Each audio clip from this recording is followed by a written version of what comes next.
That's right. I was just on the Joe Rogan Experience. Don't believe me? Check out this footage. What would you call that? You know, this is an observation. Okay, so maybe I wasn't on the Joe Rogan Experience educating the world about bees, but I have always, for the last 2 years, been interested in bees. So when I watched Erika Thompson on JRE, I was inspired. Not to get a beehive or anything crazy like that. Wow. But to make a game about bees. You like jazz? So in 1 month, I made a bee management game where you try to sell honey to raise $100,000 as fast as you can. So I did what every superstar developer does. I planned out my game on paper. Just kidding. I'm not a nerd.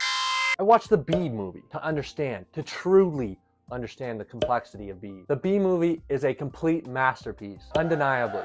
However, there's one thing that seemed a little off, but we'll get to that later. Because the first thing I had to do was create a hexagon tile map. If you've seen any of my failed devlogs, you'd know that I've used tile maps before, but never like this, hexagon. Why did you choose to use a hexagon tile map? I don't know, it just kind of spoke to me. I guess I was just inspired by that 60 shape. Introduce purtle and noise. Once I figured out how to draw a sprite for the hexagonal tile map, which was not easy, I introduced purtle and noise, which is just some nerd to create randomness on the map. After the Nerlin poise was introduced, I started spawning flowers on the grass tile. I also randomly generated these wood tiles all over the dirt, only because of my research. I learned that bees, in fact, do not eat wood. In game design, you add the most important feature. Microtransactions. Gameplay features. So I started implementing a build mechanic where you could build more honeycombs next to each other. But this isn't just a honeycomb, it's a honey home.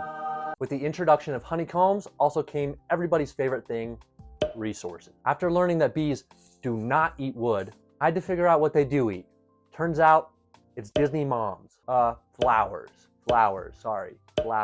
So bees eat flowers. So I created a system where you would click on the flowers to create jobs. So in theory, a bee would pick up a flower job, fly to that flower, and start collecting nectar and pollen. It took a while, but eventually I got that working. The natural next step was to make the bees deposit their resources back at the hive. But what do bees do with this nectar and pollen? Well, after some more intense research, it turns out that bees turn nectar into honey, honey into wax, and wax into honeycombs. The bees basically wrote the gameplay cycle for me, which was very sicko mode of them. After getting all the resources collecting correctly, I was stuck, Step Bro.